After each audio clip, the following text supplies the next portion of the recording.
AP ప్రభుత్వం నూతన మద్యం పాలసీని ఖరారు చేసింది. 2 ఏళ్ల కాల పరిమితితో ఈ ఏడాది అక్టోబర్ 12 నుంచి 2026 సెప్టెంబర్ 30 వరకు ఈ విధానం అమల్లోకి రానుంది. రాష్ట్ర వ్యాప్తంగా మొత్తం 3,396 మద్యం షాపులకు లైసెన్సుల జారీకి నోటిఫికేషన్ జారీ చేసింది. దరఖాస్తుల స్వీకరణ ప్రక్రియ ప్రారంభమైంది. ఆసక్తి ఉన్నవారు ఆన్లైన్ లేదా ఆఫ్లైన్ ద్వారా దరఖాస్తులు చేసుకోవచ్చు. అంతేకాదు, ఒకే వ్యక్తి ఎన్ని దరఖాస్తులైనా చేసుకునే వెసులుబాటును ప్రభుత్వం కల్పించింది. మద్యం షాపుల కోసం దరఖాస్తు చేసుకునేవారు ఒక్కో షాపుకి 2 లక్షల చొప్పున నాన్ రిఫండబుల్ రుసుం చెల్లించాల్సి ఉంటుంది. ప్రజలకు క్వార్టర్ బాటిల్ కేవలం 99కి అందించేందుకు ప్రభుత్వం నిర్ణయించింది.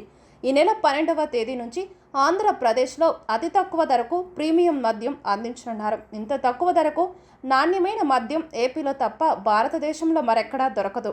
రాష్ట్రంలో అమలవుతున్న కొత్త మద్యం పాలసీలో భాగంగానే ఈ తగ్గింపు ధరలను ప్రభుత్వం అందిస్తుంది.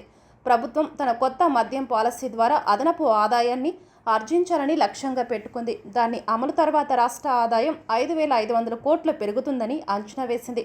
తక్కువ ఆదాయం ఉన్న వ్యక్తులు నకిలీ మద్యం తాగకుండా ఉండేందుకు నాణ్యమైన మద్యాన్ని తక్కువ ధరలకు విక్రయించాలని నిర్ణయించినట్లు అధికారులు చెబుతున్నారు. తక్కువ ఆదాయం ఉన్నవారికి ప్రీమియంతో సహా మరిన్ని బ్రాండ్లు తక్కువ ధరలకు లభిస్తాయని అధికారులు చెబుతున్నారు. అదనంగా ప్రైవేటు రిటైల్ వ్యాపారాన్ని పెంచడానికి రాష్ట్ర వ్యాప్తంగా 3,736 రిటైల్ మద్యం దుకాణాలను ప్రైవేటీకరించనున్నారు. ఈ చర్య కేవలం లైసెన్స్ ఫీజుల ద్వారా లక్షలాది ఆదాయాన్ని ఆర్జిస్తుంది. కొత్త మద్యం పాలసీకి 2 ఏళ్ల కాల పరిమితి ఉంటుంది.